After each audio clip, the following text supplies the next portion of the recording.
नमस्ते। भारत में घर और शहर तो तेजी से बन रहे हैं, लेकिन एक बड़ा सवाल ये है कि क्या ये सब पर्यावरण की कीमत पर हो रहा है?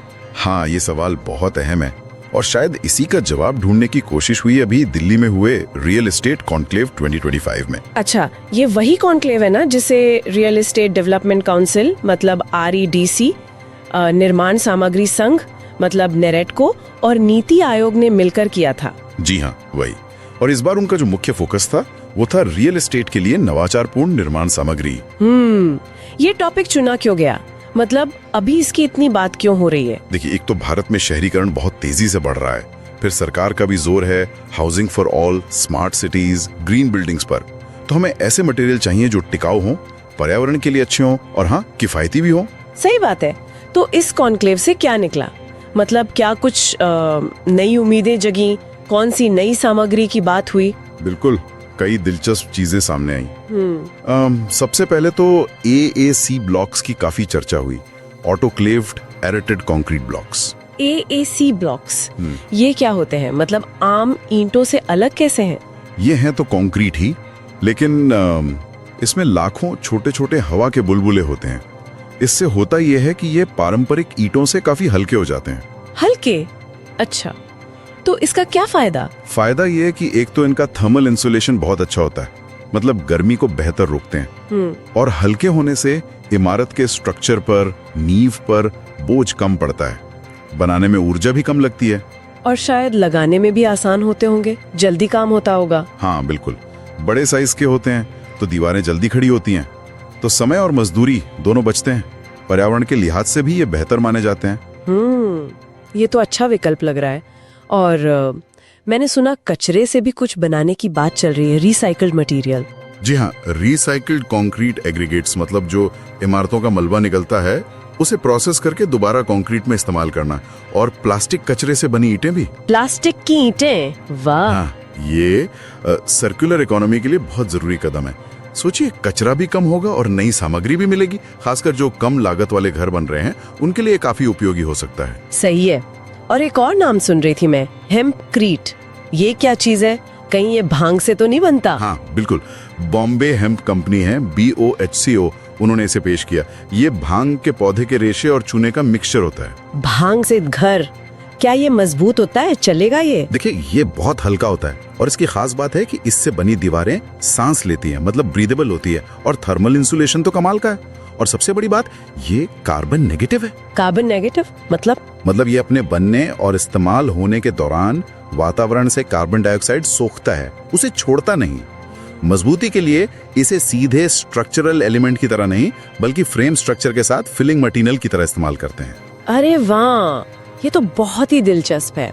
अच्छा, ये तो सामग्री की बात हुई। टेक्नोलॉजी के फ्रंट पे क्या था? वो 3D प्रिंटिंग का भी कुछ सुना था? हाँ, वो भी एक काफी फ्यूचरिस्टिक चीज दिखाई दी। चेन्नई का एक स्टार्टअप है, वस्ता मैन्युफैक्चरिंग सॉल्यूशंस। उन्होंने दिखाया कि कैसे सिर्फ 7 दिनों में एक 2 मंजिला घर प्रिंट किया जा सकता है। 7 दिन में पूरा घर? जी हाँ, पूरा स्ट्रक्चर कंक्रीट की लेयर्स को प्रिंट करके।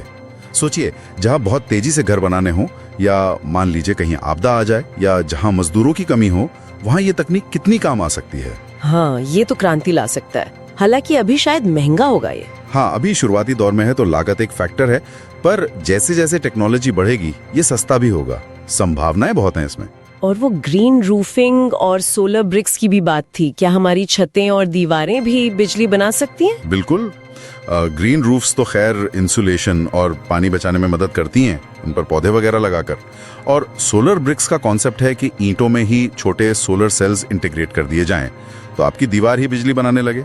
वाह, मतलब पूरी बिल्डिंग ही एक तरह से पावर प्लांट बन जाए। हाँ, कुछ वैसा ही। स्मार्ट सिटीज और बड़ी हाउसिंग सोसाइटीज के लिए ये सब टेक्नोलॉजीज बहुत मायने रखती हैं। ऊर्जा की बचत, ऊर्जा का उत्पादन, सब कुछ। ये सब सुनने में तो बहुत ही बढ़िया लग रहा है, लेकिन इसका असली असर क्या होगा? मतलब क्या ये कुछ गिनी चुनी बिल्डिंग्स तक ही रहेगा या वाकई बड़े पैमाने पर बदलाव लाएगा? देखिए, यही सबसे अहम सवाल है और जो आंकड़े कॉन्क्लेव में रखे गए वो काफी उम्मीद जगाते हैं। बताया गया कि इन तकनीकों और सामग्रियों को अपनाने से कार्बन उत्सर्जन में लगभग 35% तक कमी आ सकती है। 35%?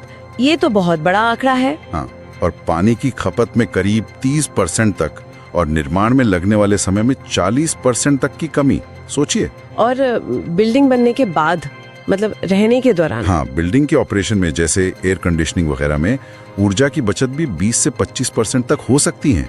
तो ये सिर्फ बनाने की बात नहीं है, ये लंबे समय तक चलने वाली बचत और सस्टेनेबिलिटी की बात है।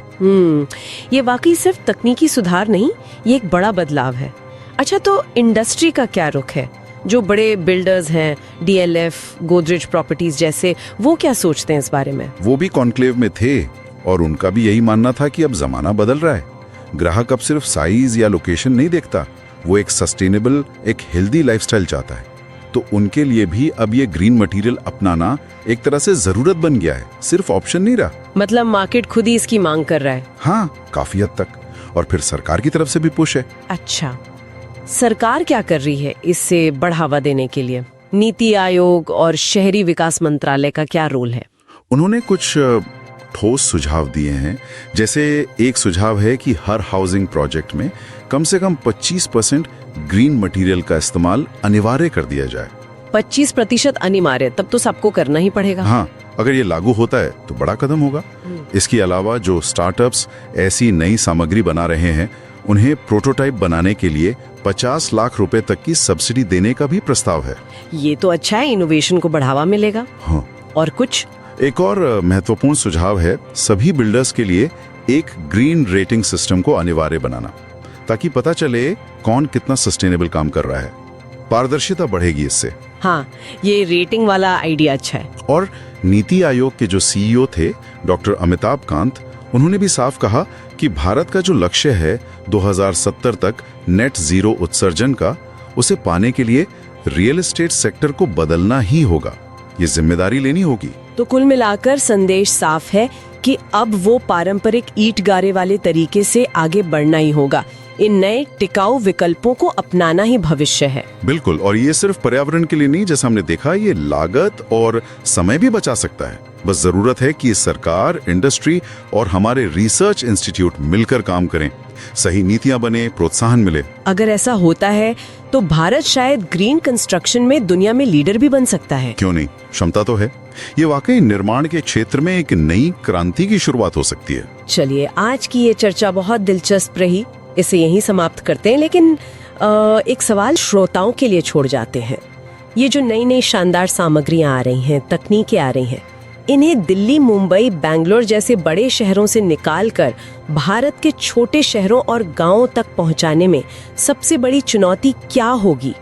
क्या वो तकनीक की कीमत होगी, या कारीगरों को नई चीजें सिखाना मुश्किल होगा, या फिर कहीं हमारी अपनी सोच, वो पुरानी आदतों को छोड़ने की झिझक ही सबसे बड़ा रोड़ा तो नहीं? सोचने वाली बात है, विचार जरूर कीजिएगा।